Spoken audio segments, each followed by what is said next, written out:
नमस्कार आप सभी को। मैं नेहा दैया त्रिदिशा क्लासेस के इस यूट्यूब प्लेटफॉर्म पर आप सभी का हार्दिक स्वागत करती हूं और हम पढ़ रहे हैं यूपी आरओ एआरओ के लिए previous year question paper series में हम 2023 का जो पेपर हुआ है उसको डिस्कस कर रहे थे। आज उस पेपर का तीसरा पार्ट है। 2 पार्ट हम ऑलरेडी चैनल पर अपलोड कर चुके हैं। जिन लोगों ने अभी तक वो नहीं देखे हैं, पुरानी वीडियोस का लिंक आपको डिस्क्रिप्शन बॉक्स में मिल जाएगा। आप वहां से जाकर पुरानी वीडियोस को देख सकते हैं। तो चलिए बिना समय गवाए शुरू करते हैं आज की अपनी क्लास। सबसे पहला क्वेश्चन है, consider the following statement with reference to scheduled areas या अनुसूचित क्षेत्र के संदर्भ में निम्नलिखित कथनों पर विचार कीजिए। भारत का राष्ट्रपति अनुसूचित क्षेत्रों को अधिसूचित करता है। पहली बात, the President of India notifies scheduled areas. Second है, state with scheduled areas need to constitute a tribal advisory council. अनुसूचित क्षेत्रों वाले राज्यों को जनजातीय सलाहकार परिषद का गठन करना होता है। इनमें से आपको बताना है कौन सा कूट सही होगा। एक सही होगा, दोनों सही होंगे, या दोनों में से कोई सही नहीं होगा, या कोई दूसरा सही होगा, ये आप लोगों को बताने हैं। तो सबसे पहले स्टेटमेंट पे चलते हैं कि भारत का राष्ट्रपति अनुसूचित क्षेत्रों को अधिसूचित करता है। ये बिल्कुल सही बात है। अगली स्टेटमेंट है, क्षेत्रों वाले जो अनुसूचित क्षेत्रों वाले राज्यों को जनजातीय सलाहकार परिषद का गठन करना होता है। ये भी सही बात है। तो दोनों स्टेटमेंट आपकी सही है। दरअसल अनुसूचित क्षेत्रों के संदर्भ में उपयुक्त जो दोनों कथन हैं वो दोनों सही हैं, क्योंकि भारत का राष्ट्रपति अनुसूचित क्षेत्रों को अधिसूचित करता है और अनुसूचित क्षेत्रों वाले जो राज्य हैं उनको भी जनजातियों के कल्याण संबंधी मामलों पर राज्यपाल की, ठीक है, किसकी, राज्यपाल को सलाह देने के लिए एक जनजातीय सलाहकार परिषद का गठन करना होता है। तो दोनों स्टेटमेंट आपकी सही है। बढ़ते हैं अगले क्वेश्चन पर। Consider the following statement with respect to directive principle of state policy. राज्य के नीति निर्देशक तत्वों के संदर्भ में निम्नलिखित कथनों पर विचार करना है। They are not enforceable by the court. वे न्यायालयों के द्वारा परिवर्तनीय नहीं है। सेकंड स्टेटमेंट है, it shall be the duty of the state to apply these principles in making laws.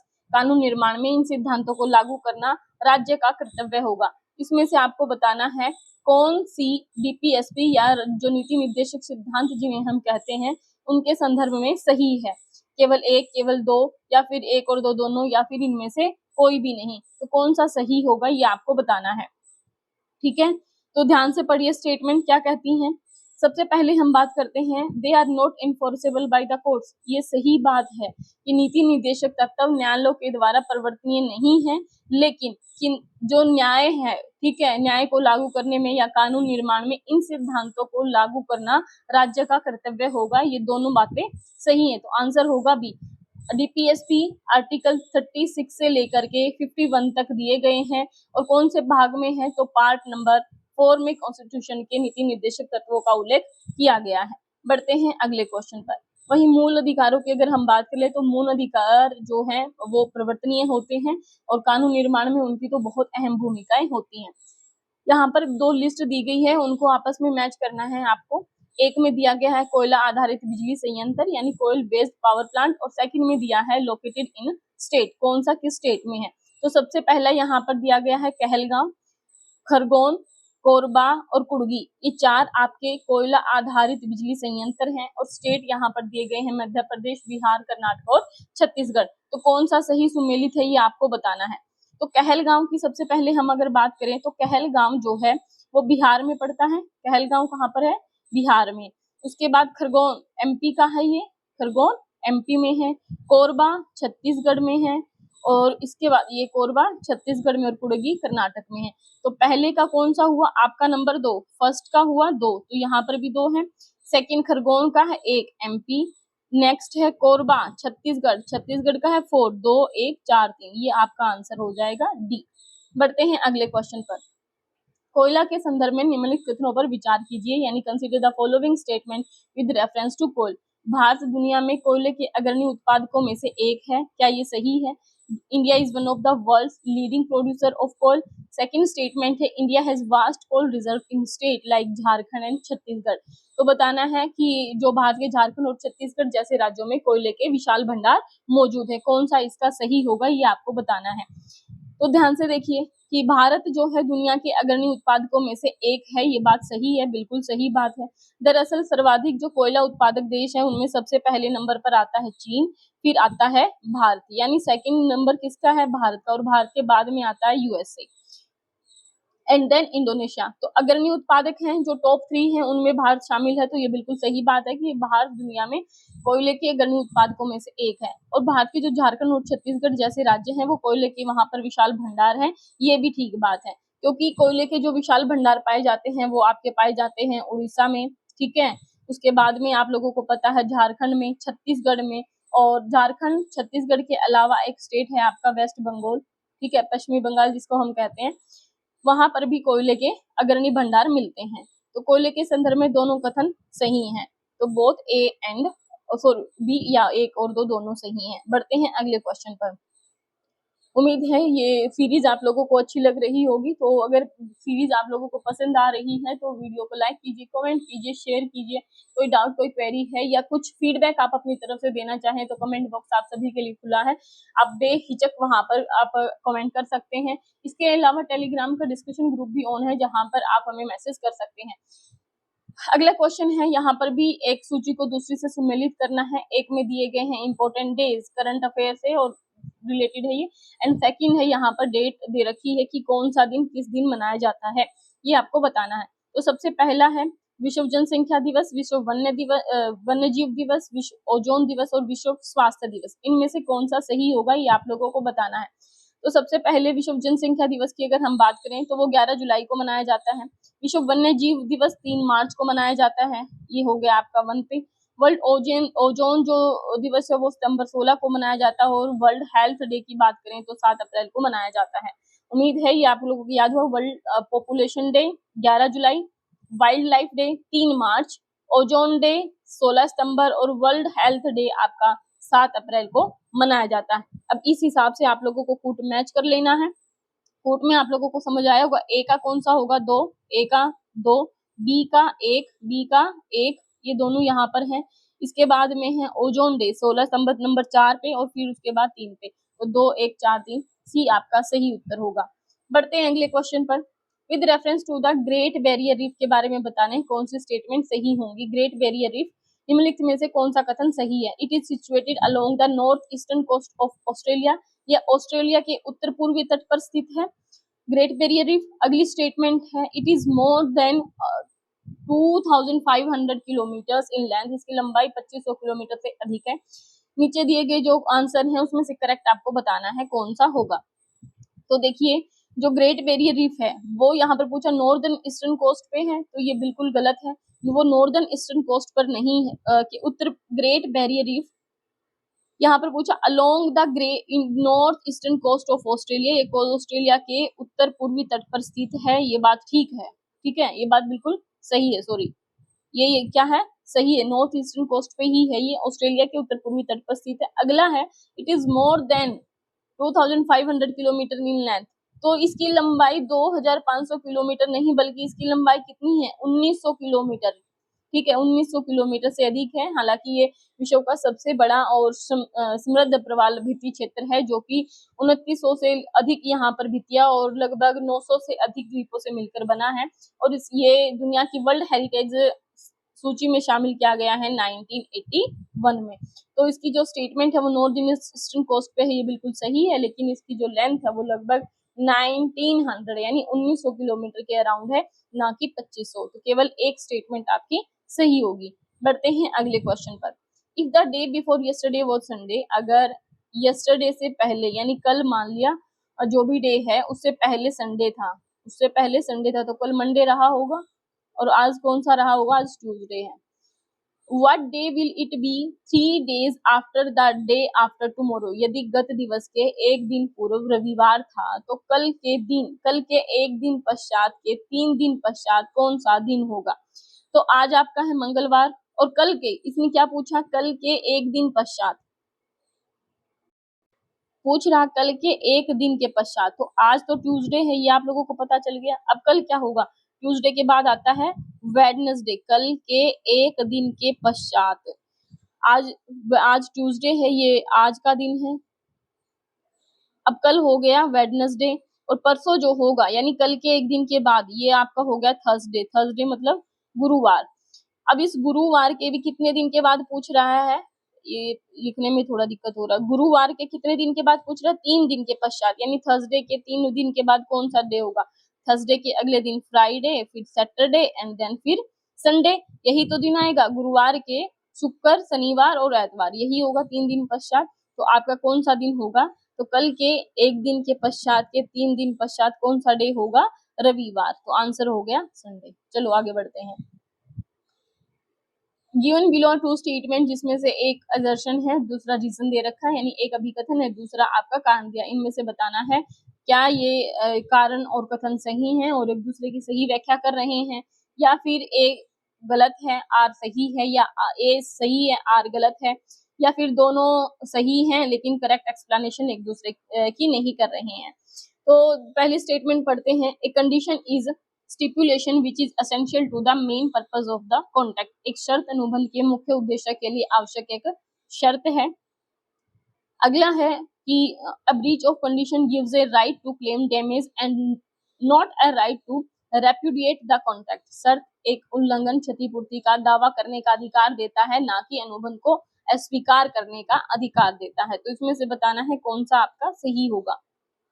तो एक शर्त अनुबंध जब हम किसी के साथ कर रहे होते हैं तो मुख्य उद्देश्य के लिए एक शर्त आवश्यक है। ये बात बिल्कुल सही है कि शर्त तो जरूरी है। अगर कोई कॉन्ट्रैक्ट आप कर रहे हो, किसी कंडीशन के बेस पे कर रहे हो, तो सीधी सी बात है कि हाँ एक कोई कंडीशन होना जरूरी है। उसके बाद में पूछ रहा है कि शर्त का जो उल्लंघन है वो अनुबंध को अस्वीकार करने का अधिकार देता है, ना कि क्षतिपूर्ति के दावे का अधिकार। यहाँ पर पूछ रहा है क्षतिपूर्ति के दावे का अधिकार देता है, ना कि अनुबंध को अस्वीकार करने का अधिकार। तो जब भी कोई शर्त का उल्लंघन होता है, अनुबंध को अस्वीकार कर सकते हैं, आप मना कर सकते हैं, तो अस्वीकार करने का अधिकार देता है, ना कि उसकी क्षतिपूर्ति का। लेकिन हाँ, अगर आपके क्लेम डैमेज तब होता है, आपने कोई ऐसी कंडीशन दे रखी है कि आपको क्लेम करना ही पड़ेगा, तब की बात अलग हो जाती है। लेकिन यदि एक शर्त केवल दे रखी है, एक आवश्यक शर्त जो कोई भी हो, और उसमें कोई पूर्ति नहीं हो पाती है, तो या शर्त का उल्लंघन हो पाता है, तो क्षतिपूर्ति का दावा करने का अधिकार नहीं है, बल्कि अनुबंध को अस्वीकार करने का अधिकार है। तो ए तो सही है, लेकिन जो आपका बी है या मतलब जो आर है वो क्या है, फॉल्स है। A is true, R is false. बढ़ते हैं अगले क्वेश्चन पर। अगला question, the cause of Minamata diseases. Minamata रोग का कारण क्या है? कैडमियम प्रदूषित जल, लेड प्रदूषित जल, मरकरी प्रदूषित जल या क्रोमियम प्रदूषित जल। इनमें से कौन सा सही होगा? तो कैडमियम, लेड पोल्यूटेड या मरकरी या क्रोमियम पोल्यूटेड, कौन सा होगा? तो ये है सी।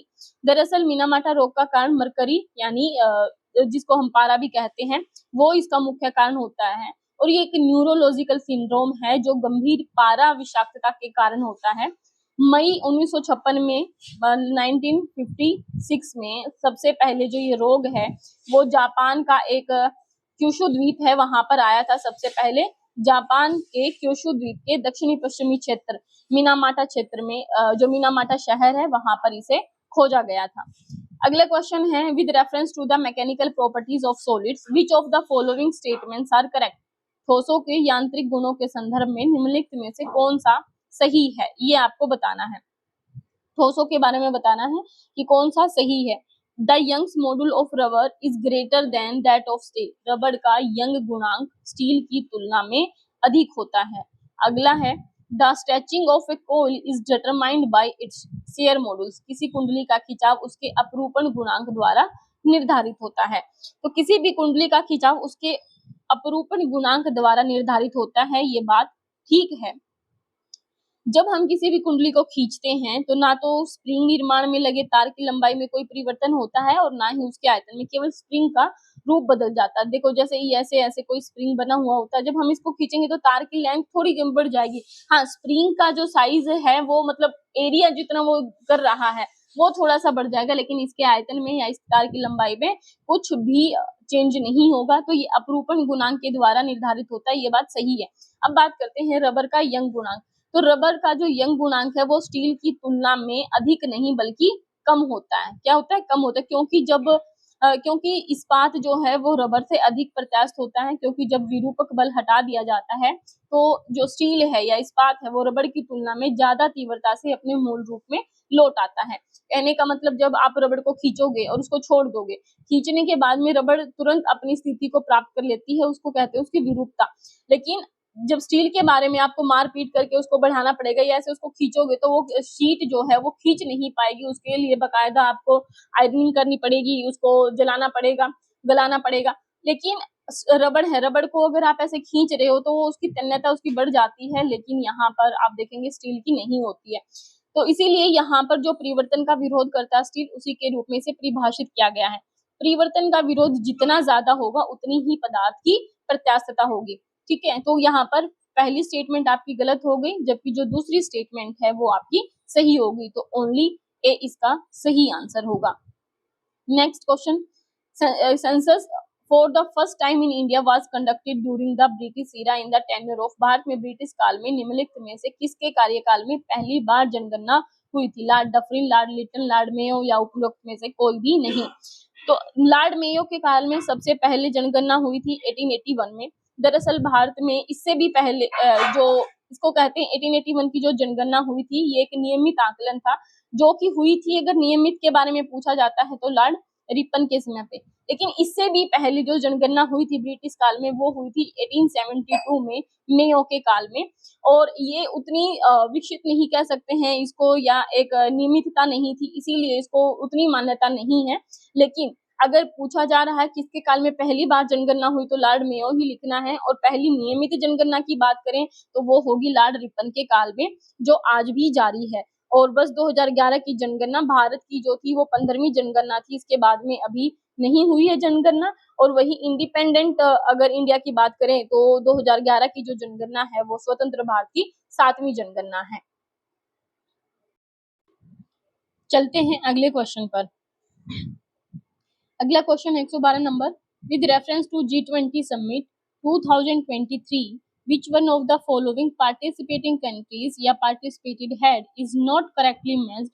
G20 शिखर सम्मेलन 2023 के संदर्भ में बताना है कौन से जो प्रतिभागी देश है और उनके प्रतिभागी मुखिया का सही सम्मेलन नहीं है।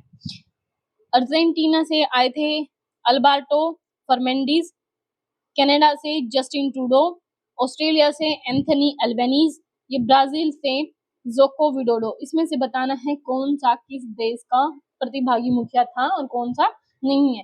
तो अर्जेंटीना से आने वाले थे अल्बर्टो फर्नांडिस, ये बिल्कुल सही है। कनाडा से जस्टिन ट्रूडो आए थे और ऑस्ट्रेलिया से आए थे एंथनी अल्बनीज, ये भी सही है। उसके बाद जो ब्राजील से आने वाले हैं वो ब्राजील जोको विडोडो नहीं बल्कि यहाँ से आए थे लुइस इनासियो लूला दा सिल्वा। ठीक है, लूला दा सिल्वा इनका पूरा नाम था। ठीक है, लूला दा सिल्वा, लुइस इनासियो लूला दा सिल्वा इनका पूरा नाम था। तो डी आपका गलत हो जाएगा, बाकी आपके सब सही है। बढ़ते हैं अगले क्वेश्चन पर। With reference to preservation of wild life in India which of the following statements are correct? भारत में वन्य जीवों की संरक्षण के संदर्भ में निम्नलिखित में से कौन से कथन सही हैं? तो वन्य जीवों के संरक्षण से संबंधित पहला कथन है wild life protection act 1972 provides legal framework for the protection of wild animals only। wild animals only कहा इन्होंने। ठीक है, तो वन्यजीव संरक्षण अधिनियम 1972 जंगली जानवरों पौधों की विभिन्न प्रजातियों के संरक्षण, उनके आवासों के प्रबंधन, जंगली जानवर पौधे या उनसे बने विभिन्न उत्पाद, उसके व्यापार के नियमन और नियंत्रण के लिए कानूनी ढांचा प्रदान करता है। तो केवल एनिमल नहीं होगा क्योंकि इसमें पौधे भी शामिल है। नेक्स्ट है Project Elephant aim to conserve wild Asian elephants only. Project Elephant का लक्ष्य केवल जंगली एशियाई हाथियों का संरक्षण करना है। ये आपको बताना कौन सा सही होगा। तो प्रोजेक्ट एलिफेंट के द्वारा जंगली जो एशियाई हाथी हैं उनके साथ साथ जो पालतू या बंदी हाथी हैं उनको भी संरक्षण प्रदान किया जाता है। तो इसने पूछा का लक्ष्य केवल जंगली एशियाई हाथियों को संरक्षण प्रदान करना है, तो केवल जंगली को तो नहीं है बल्कि जो बंदी है कहीं ना कहीं, ठीक है, उन हाथियों को भी संरक्षण प्रदान करता है। तो दोनों आपकी स्टेटमेंट जो है गलत हो जाएगी। तो आंसर होगा नीदर 1 और 2। बढ़ते हैं अगले क्वेश्चन पर। The height of Ramesh is 5 feet. What will be the height of Ramesh in nanometre?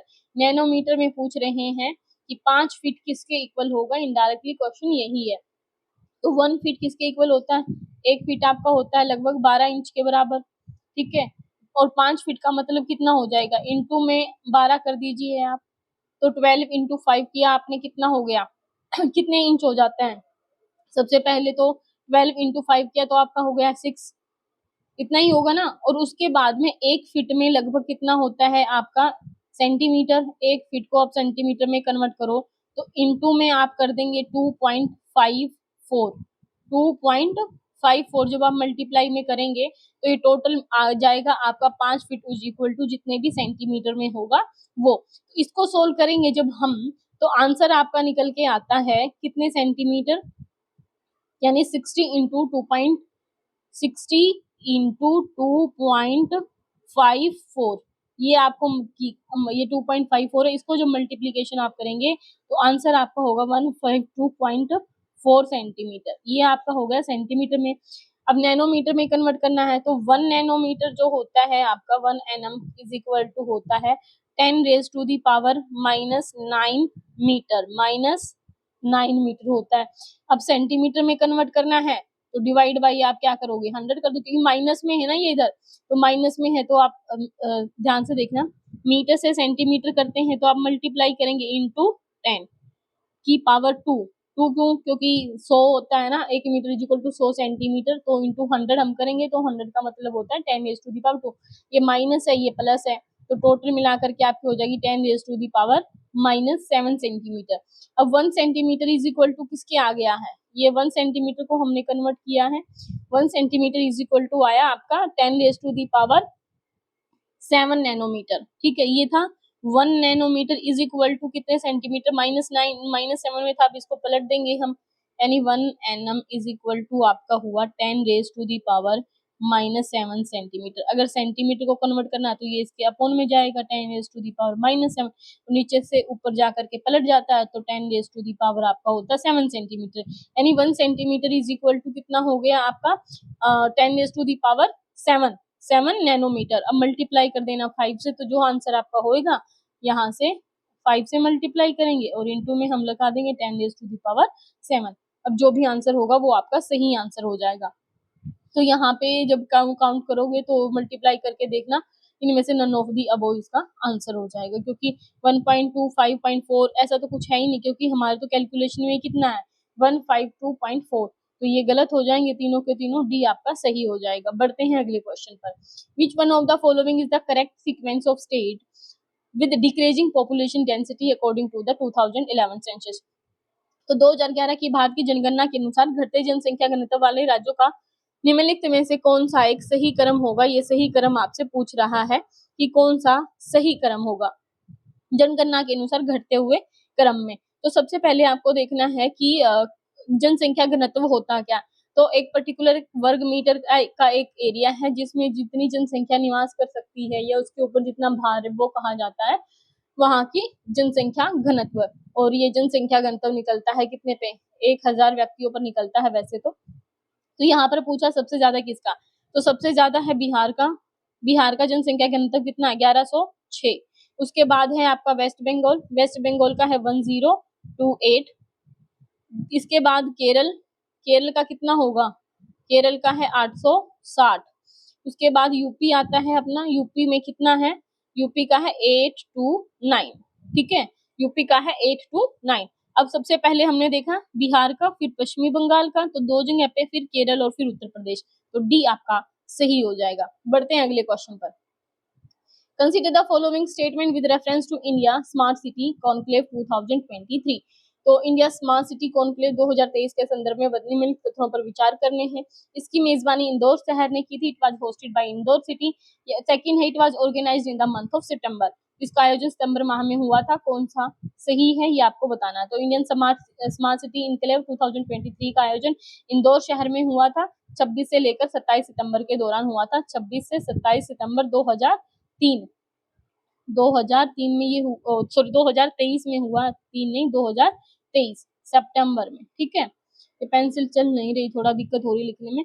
Indore शहर को स्मार्ट सिटी पुरस्कारों से सम्मानित भी किया गया। स्मार्ट सिटीज मिशन कब से शुरू हुआ था, तो 2016 में ये क्वेश्चन आ सकता है, कई बार पूछा भी गया, स्मार्ट सिटीज मिशन कब से शुरू हुआ, 2016 में। जिसका मुख्य उद्देश्य था शहरों की मुख्य बुनियादी ढांचा स्वच्छ और टिकाऊ वातावरण प्रदान करना, ये उसका मुख्य उद्देश्य था। तो यहाँ पर इंडिया स्मार्ट सिटी कॉन्क्लेव के बारे में पूछा, तो मेजबानी इंदौर ने की थी और आयोजन सितंबर में हुआ था, तो दोनों कथन सही है। बढ़ते हैं अगले क्वेश्चन पर। Arrange the following act in their chronological order में सेट करना है जो भी एक्ट बने हैं उनको। सबसे पहले लेक्स लोकी एक्ट, सेकंड है बंगाल टेनेंसी एक्ट, तीसरा है एज ऑफ कंसेंट एक्ट और चौथा है भारतीय विश्वविद्यालय अधिनियम। तो सबसे पहले आया आपका लेक्स लोकी एक्ट। लेक्स लोकी एक्ट कब बना? 1850 में। बंगाल टेनेंसी एक्ट, बंगाल का जो टेनेंसी एक्ट है वो कब आया? 1885 में। आयु की सहमति अधिनियम या एज ऑफ कंसेंट एक्ट कब आया? 1891 में। और उसके बाद भारतीय विश्वविद्यालय अधिनियम, ये तो पता ही होगा सबको, 1904 में। तो ये जैसे लिखे हुए हैं वैसे ही उनकी एज के हिसाब मतलब सीरीज के हिसाब से सेट कर सकते हैं आप। तो 1 2 3 4 इसका आंसर होगा डी। अगले क्वेश्चन पर चलते हैं, जल्दी जल्दी करते हैं। विच of the following pair is not correctly match, पूछ रहा है कौन सा जोड़ा सही सुमेलित नहीं है। Adam Smith wealth of Nations लिखी थी किताब, ये किताब का नाम है। जेके कीन्स ने लिखी थी general theory of employment interest and money. Gunnar Myrdal ये है, इनकी किताब है एशियन ड्रामा। अगले हैं कार्ल मार्क्स, इन्होंने दिया principle of political economy and taxation. तो इसमें से पूछ रहा कौन सा सही नहीं है या कौन सा सही है, पूछ रहा कौन सा सही नहीं है। तो सबसे पहले हम देख लेते हैं एडम स्मिथ की वेल्थ ऑफ नेशंस, ये बिल्कुल सही बात है, इसी में मैक्रो इकोनॉमिक्स और माइक्रो इकोनॉमिक्स का जिक्र भी हुआ है। नेक्स्ट है जेएम किंज, तो जेएम किंज ने general theory of employment interest and money दी थी, ये सही है। अगला है अगला है गुनार मिडल। गुनार मिडल ने जो किताब लिखी थी वो एशियन ड्रामा लिखी थी, ये भी सही है। अब आते हैं कार्ल मार्क्स पे, तो कार्ल मार्क्स की किताब का नाम नहीं है principle of political economic and taxation, बल्कि ये दी थी डेविड रिकार्डो। ठीक है, डेविड रिकार्डो, इन्होंने ये किताब लिखी थी principle of political economics and taxation. बाकी सारी की सारी किताबें और उनका जो लेखक है वो सही मैच है। अगला क्वेश्चन है मीरात ए सिकंदरी पुस्तक के संदर्भ में कौन सा कथन सही है। मीरात ए सिकंदरी क्या था, इसके बारे में बताना है। इसमें गुजरात के सुल्तान महमूद बेगड़ा के राज्य की सुख समृद्धि का वर्णन है, या फिर second statement there is a description of proper arrangement for the security of trade, या फिर इसमें व्यापारिक मार्गों की सुरक्षा का उचित प्रबंधन का वर्णन है। तो ये दोनों ही चीजें सही हैं, दोनों ही बातें सही हैं। तो मीरात ए सिकंदरी का लेखक था सिकंदर इबन मोहम्मद, इसका जो राइटर था वो था सिकंदर इबन मोहम्मद, ये इसके लेखक का नाम था। और यह पुस्तक गुजरात के इतिहास की जानकारी प्रदान करती है। इसमें महमूद बेगड़ा के राज्य की सुख समृद्धि का वर्णन है। व्यापार वाणिज्य की उन्नति समृद्धि का कारण रही, जो उसके राज्य के व्यापारिक मार्गों की सुरक्षित आवाजाही के कारण भी संभव थी। तो इसीलिए इसमें व्यापारिक मार्गों की सुरक्षा का उचित प्रबंधन का वर्णन भी किया गया है। दोनों कथन सही है। बढ़ते हैं अगले क्वेश्चन पर। विच of the following manganese producing area is not located in Karnataka, कौन सा कर्नाटका में मैंगनीज उत्पादक क्षेत्र नहीं है, बताना है। बेल्लारी कर्नाटक में ही, चिकमंगलुरु कर्नाटक में है, शिमोगा ये भी कर्नाटक में है, श्रीकाकुलम ये नहीं है। ठीक है, श्रीकाकुलम आंध्र प्रदेश में है। कहाँ पर है? एपी, आंध्र प्रदेश में है। तो मैंगनीज लौह इस्पात उद्योगों में एक प्रमुख कच्चे जो माल है उसके रूप में प्रयोग किया जाता है। और मैंगनीज हमेशा लगभग पाया जाता है आपका धारवाड़ किस्म की जो चट्टानें हैं उनमें पाया जाता है। और कर्नाटक के प्रमुख मैंगनीज उत्पादक क्षेत्रों में ये क्षेत्र शामिल है: बेल्लारी, चिकमंगलुरु, शिमोगा, धारवाड़, बीजापुर, चित्रदुर्ग, तुमकुर आदि। ठीक है, और आंध्र प्रदेश का है श्रीकाकुलम। और आंध्र प्रदेश के अन्य मैंगनीज उत्पादकों की हम बात करें तो सबसे पहला एक प्रमुख नाम आता है विशाखापत्तनम का, उसके बाद में विजयनगर, गुंटूर, ये आंध्र प्रदेश के क्षेत्र हैं, गुंटूर। ठीक है, गुंटूर। अगले क्वेश्चन पर बढ़ते हैं। 121 which of the following country या countries is not a part of Arabian peninsula, का कौन सा इसमें से पार्ट नहीं है। ठीक है, तो अरब प्रायद्वीप का कौन सा देश इसमें से का हिस्सा नहीं है, ये बताना है। ओमान, इराक, कुवैत या सीरिया, कौन सा नहीं है।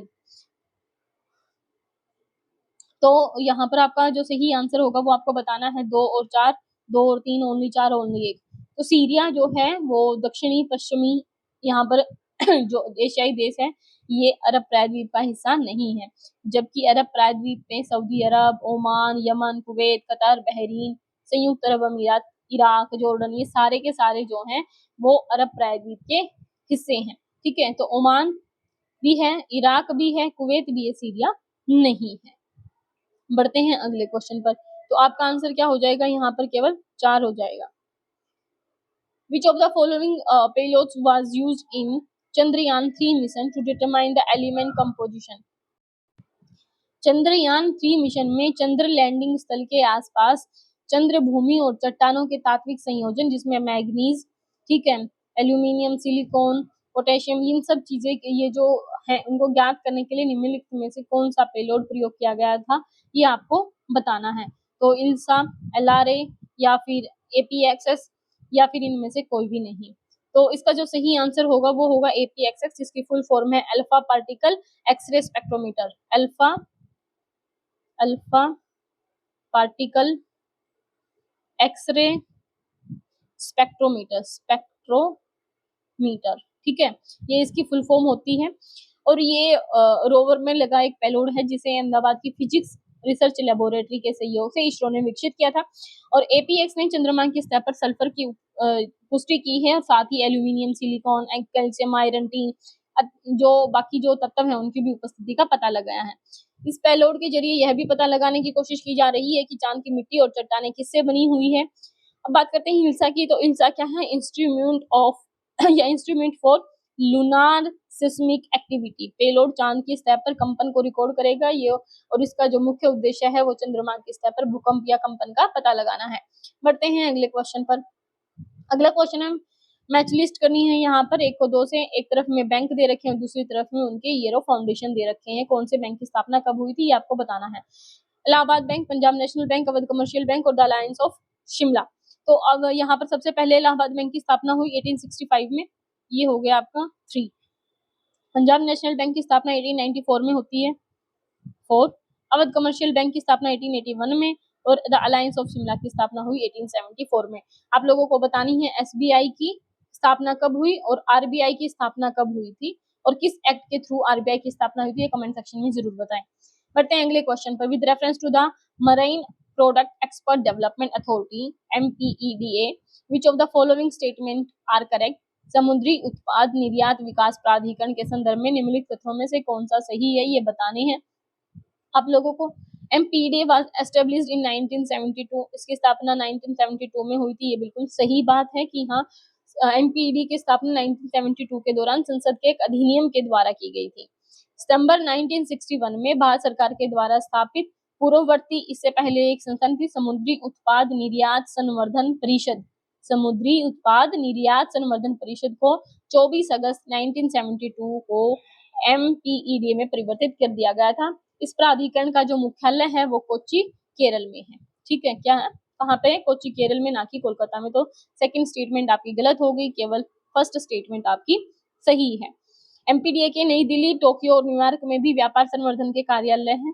संयुक्त राज्य अमेरिका और चीन हमारी मुख्य भारतीय समुद्री भोजन के प्रमुख आयातक हैं, और इसका जो प्राधिकरण है MPEDA का प्राथमिक कार्य है समुद्री उत्पादों के निर्यात को बढ़ावा देना। यहाँ पर योजनाएं दी गई हैं, दूसरी तरफ में लॉन्चिंग ईयर आपको मैच करनी, कौन सी योजना किस समय पे शुरू हुई थी। सबसे पहले है प्रधानमंत्री गरीब कल्याण योजना। तो प्रधानमंत्री गरीब कल्याण योजना 2020 में शुरू की गई थी।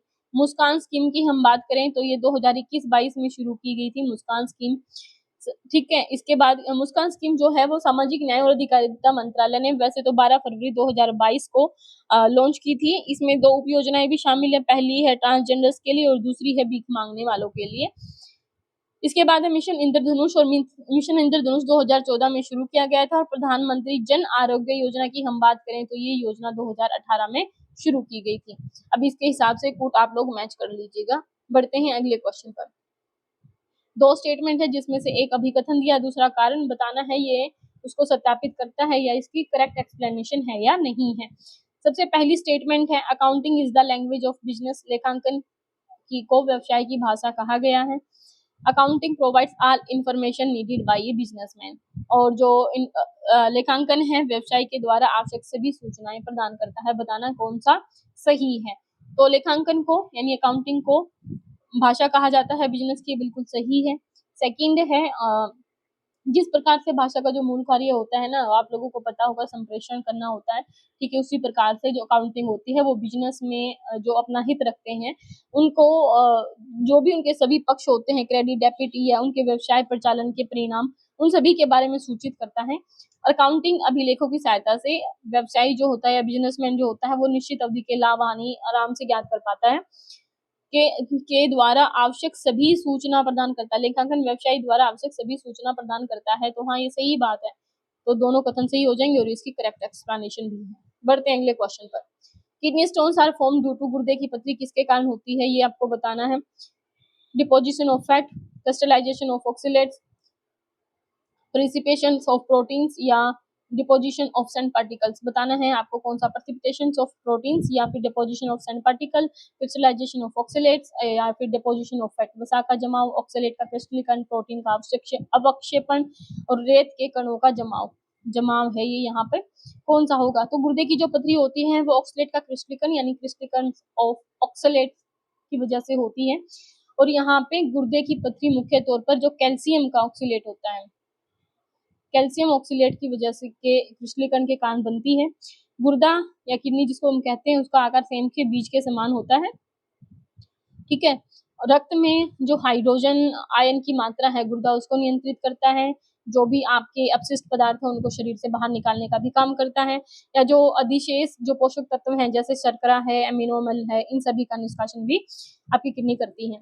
बढ़ते हैं अगले क्वेश्चन की तरफ। यहाँ पर स्टेटमेंट दे रखी है दो, एक अभिकथन है, दूसरा उसका कारण है। बताना कौन सा सही है या फिर उसकी करेक्ट एक्सप्लेनेशन करता है। The colour of red soil is due to the wide diffusion of iron rather than a high proportion of it. लाल मिट्टी का रंग लोहे के उच्च अनुपात के बजाय उसके व्यापक प्रसार के कारण होता है।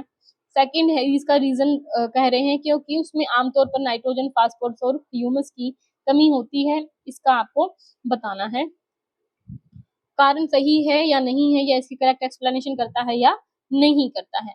तो देखो ये तो सही बात है कि लाल मिट्टी का जो रंग है वो लोहे के उच्च अनुपात के बजाय, क्योंकि उसका प्रसार ज्यादा होता है, इसी वजह से ज्यादा या diffusion of iron rather than to high proportion of it.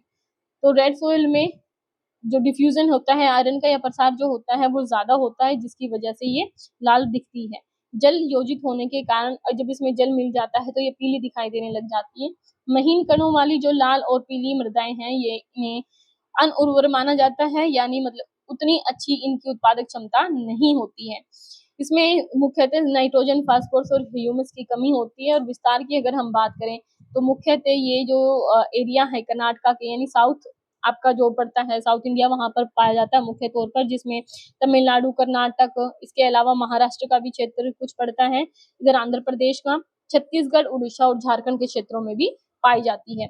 तो दोनों कथन सही है, लेकिन ये इसकी करेक्ट एक्सप्लेनेशन नहीं करता है। तो ये are true, but R is not the correct explanation of A. D answer आपका हो जाएगा। बढ़ते हैं अगले क्वेश्चन पर। With reference to the first man made ruby laser which of the following statements are correct. प्रथम मानव निर्मित जो रूबी लेजर है उसके संदर्भ में बताने कौन से कथन सही है।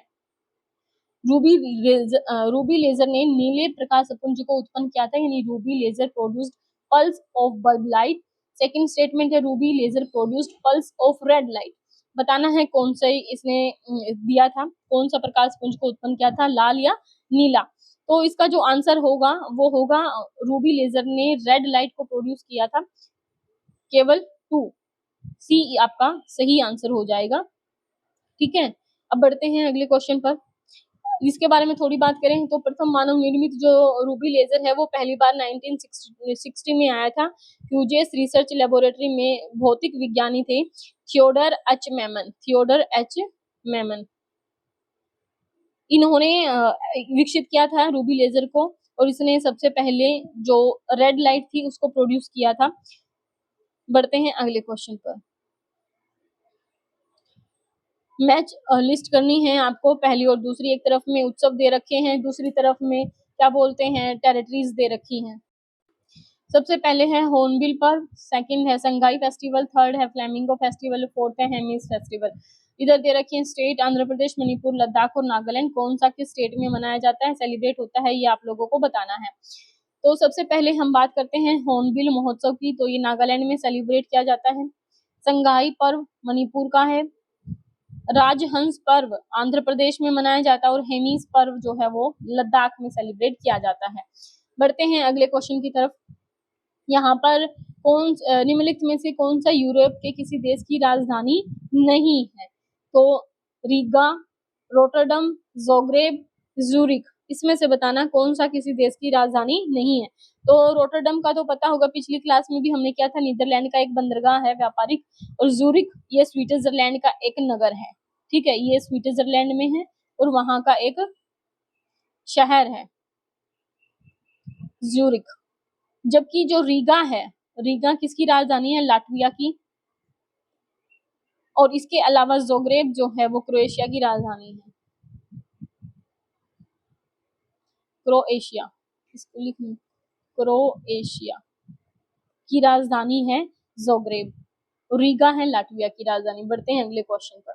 With reference to the primitive subsistence और agriculture practices which of the pairs are correctly match, इसमें से बताना है कौन से सही हैं। पहला यहाँ पर पत्ती दे रखी है, रीजन दूसरी तरफ में दे रखे हैं। तो झूमिंग खेती कहाँ पर होती है? एक दिया है साउथ ईस्ट एशिया में, दूसरा है मिल्पा, ये मैक्सिको में होती है, और लदांग श्रीलंका में होती है। बताना है कौन सा सही है। तो यहाँ पर केवल 1 और 2 सही है, क्योंकि लदांग जो खेती है वो श्रीलंका में नहीं बल्कि इंडोनेशिया में होती है, इंडोनेशिया और मलेशिया में, इंडोनेशिया और मलेशिया में ये होती है।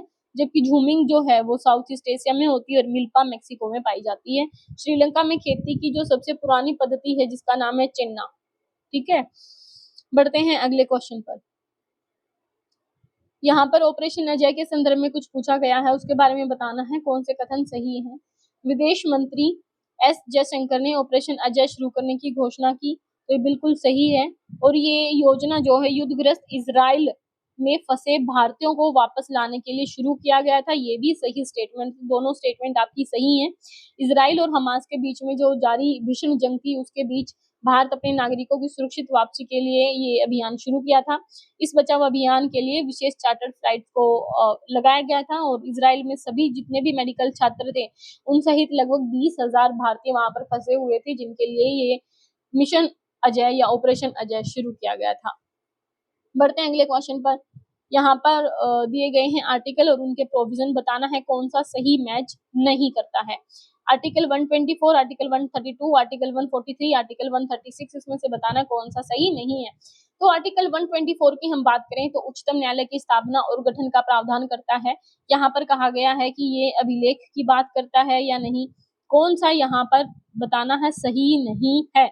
तो supreme court to be a court of record, ये गलत हो जाएगा यहाँ पर, कोर्ट ऑफ रिकॉर्ड गलत है क्योंकि 124 में ये कहा गया, जबकि अभिलेख न्यायालय होना ये 129 में कहा गया, 129 में।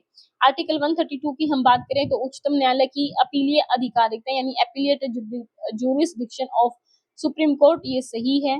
नेक्स्ट है आर्टिकल 143, ये उच्चतम न्यायालय के द्वारा अपील करने के लिए विशेष इजाजत देता है, यानी ठीक है, सॉरी 136 और देता है, एक सेकेंड उल्टा बोल दिया मैंने, 143 कहता है परामर्शी अधिकारिता, तो हाँ ये बिल्कुल सही है, 143 परामर्शी अधिकारिता। और 136 कहता है उच्चतम न्यायालय के द्वारा अपील के लिए विशेष इजाजत, 136। यहाँ पर पूछा गया था कौन सा गलत है यानी कौन सा सही नहीं है, तो 124 गलत हो जाएगा क्योंकि 124 कोर्ट ऑफ रिकॉर्ड की बात नहीं करता बल्कि ये सुप्रीम कोर्ट की स्थापना से ही संबंधित है। कोर्ट ऑफ रिकॉर्ड से संबंधित 129 होगा। बढ़ते हैं अगले क्वेश्चन पर। पिछवाई चित्रकला किस देवता से संबंधित है? तो पिछवाई चित्रकला श्रीनाथ जी या श्री कृष्ण से संबंधित एक चित्रकला है, कृष्ण देवता से संबंधित है। पारंपरिक भारतीय कला का एक रूप है जिसकी उत्पत्ति भारत का जो राजस्थान है, राजस्थान के भी एक नाथ द्वार शहर है, नाथ द्वार एक शहर है, उसमें 400 साल पहले हुई थी और इन्हें आमतौर पर श्रीनाथ जी की मूर्ति के पीछे लटकाया जाता है जो कि कृष्ण का एक स्थानीय रूप भी है। पिछवाई पेंटिंग में जटिल डिजाइन और जीवंत रंग होते हैं और ये भगवान कृष्ण की लीला को दिखाता है।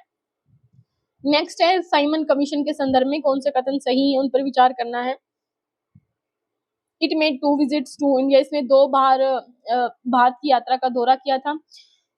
जिसका दूसरा दौरा था 11 अक्टूबर 1929 से 13 अप्रैल 1930 तक का था। कौन सा इसमें से सही होगा ये आपको बताना है। तो इसने 2 बार भारत का दौरा किया था, ये बिल्कुल सही बात है। पहली बार इसका जो दौरा हुआ था वो था मार्च 1928 में, जबकि दूसरी बार ये आया था उसी साल अक्टूबर 1928 में। यानी एक ही साल के अंदर इसने दोनों की दोनों अपनी यात्राएं की थी।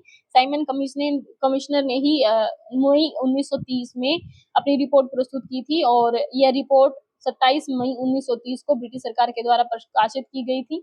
उस समय पर भारत का जो राज्य सचिव थे लॉर्ड बर्किनहेड, उन्होंने सर जॉन साइमन की अध्यक्षता में एक संवैधानिक आयोग का गठन किया था जिसमें कुल 7 सदस्य थे और ये 7 अंग्रेज थे, जिसके लिए इसका बहुत तगड़ा विरोध भी किया गया था। बढ़ते हैं अगले क्वेश्चन पर। यहाँ पर मिसिंग नंबर आपको निकालना 137 क्वेश्चन है। इनमें से कौन सी लुप्त संख्या है ये आपको बतानी है। सीरीज दे रखी है कि यहाँ पे 3, 8, 13, 24, 41, 70। इसमें से जो लुप्त संख्या वो बतानी है कौन सी। ये 2 बारी लिखा गया है क्योंकि हिंदी इंग्लिश वाला सिस्टम है यहाँ पे, ठीक है। कौन सी संख्या लुप्त है यहाँ पर आपको बतानी। तो एक सीरीज बनती हुई आप लोगों को यहाँ पर दिखाई देगी। 3 है, उसके बाद है 8, 3 में कितना जोड़ा, 3 और 5 हो गए 8, 8 में कितना जोड़ा प्लस 5 कर दिया 13 हो गया। उसके बाद में कितना जोड़ना है यहाँ पर कि 24 हो रहा है तो 11 हमने जोड़ा। तो कोई सीरीज बन रही है ये आप लोगों को यहाँ पर देखनी है, तो ध्यान से इसको देखना है फिर बताना है इसमें से कौन सी संख्या जो है वो लुप्त संख्या होगी। आंसर मैं बता देती हूँ 117 होगा। अब प्रैक्टिस करवा देती हूँ, जिसको आता है वो खुद से कर लीजिएगा, जिसको नहीं आता है उनके लिए मैं समझा रही हूँ यहाँ पर। तो यहाँ पर सबसे पहले हम देखेंगे जो पिछले वाली टर्म है उसको कैसे लिखा जा रहा है। 3, 8, 13 और फिर 24, फिर 41, फिर 70 और फिर 70 से आगे क्या होगा। तो यहाँ पर पिछली टर्म को जोड़ना है आपको। 8 में कितना जोड़ा गया है 5 इज इक्वल टू 13 और ये 5 किस किस को जोड़ के बना हुआ है 3 को। 3 प्लस 8 हमने किया 11, 3 और 8 11, उसमें हमने 2 जोड़ दिया 13 होगा। 13 और 8 आपका 21 और 21 में हमने 3 जोड़ दिया तो बन गया 24। 24 में 13 जोड़ा हमने कितना हो गया 37। 37 में फिर यहाँ पे हम 4 जोड़ेंगे, एक सीरीज बन रही है 41। 41 में पिछली वाली टर्म जोड़नी है 41 plus 24 that is equal to कितना होगा आपका 4 और 1 5, 4 और 2 6। अब यहाँ पर 4 जुड़ चुका है, अब जोड़ेंगे इसमें 5 तो क्या 70 बन रहा है। हाँ 70 बन गया। अब इसके बाद में फिर से रिपीट करेंगे 70 प्लस 41 जोड़ेंगे हम 70 प्लस 41। अब जितना भी बन रहा है उसमें हमें कितना जोड़ना है 6 तो 1 7 और 4 11 116 हो गया। 116 में सॉरी 7 1 और 7 और 4 11 111 हो गया, उसमें 6 जोड़ेंगे हम तो कितना होगा 117। ये आपका आंसर हो जाएगा। बढ़ते हैं अगले क्वेश्चन पर। विच fraction comes next in the sequence, अनुक्रम में अगला भिन्न कौन सा आएगा ये आपको बताना है। यहाँ पर भिन्नों की बात हो रही है, ये बतानी ही कौन सा आएगा। तो इस क्वेश्चन को हम ऐसे लिख लेते हैं ताकि आराम से समझ 1/2 3/4 5/8 7/16। तो यहाँ पर देखिए एक सीरीज बनती हुई दिखाई देगी। ऊपर में 2 जोड़ दिया, नीचे 2 गुना कर दिया, नीचे 2 से मल्टीप्लाई तो 2 और 1 3, 2 दूनी 4, ऊपर फिर से 2 जोड़ो 3 और 2 5, नीचे 2 से गुना करो 4 दूनी 8, फिर ऊपर में आपको 2 जोड़ना है और नीचे 2 से मल्टीप्लाई 5 और 2 7 और 8 दूनी 16। तो यहाँ पर अगला क्या होगा 7 और 2 9 और नीचे 16 दूनी 32 9/32 आपका आंसर हो जाएगा सी। बढ़ते हैं अगले क्वेश्चन पर। Which one of the following pairs is not correctly match पूछ रहा है, कौन सा सही मैच नहीं है। भारतीय चरागाह और चारा अनुसंधान संस्थान झांसी में है तो ये बिल्कुल सही है। Indian grassland and fodder research institute है झांसी में। सेकंड है Indian institute of farming system research, कहाँ पर है तो फार्मिंग यहाँ पर पूछा गया Indian institute of farming system research Varanasi में है। या सही है या गलत है। भारतीय कृषि प्रणाली अनुसंधान संस्थान ये वाराणसी में नहीं बल्कि कहाँ पर है ये मेरठ में है, तो ये हो गया आपका गलत। अब अगला है national bureau of agriculturally important micro organism, राष्ट्रीय कृषि उपयोगी सूक्ष्म जीव ब्यूरो, ये मऊ उत्तर प्रदेश में है। Central institute for research on goats, केंद्रीय बकरी अनुसंधान संस्थान मखदूम उत्तर प्रदेश में है, मखदम है ये यहाँ पे मखदम उत्तर प्रदेश। तो ये बाकी सब सही है, केवल भारतीय कृषि प्रणाली अनुसंधान संस्थान जो है वो मेरठ में है ना कि वाराणसी में। अगला क्वेश्चन है, लास्ट क्वेश्चन है ये, which statement are true regarding lord Curzon, इस संदर्भ में कौन से कथन जो है वो सही है, सत्य है, ये अब आपको बताने हैं।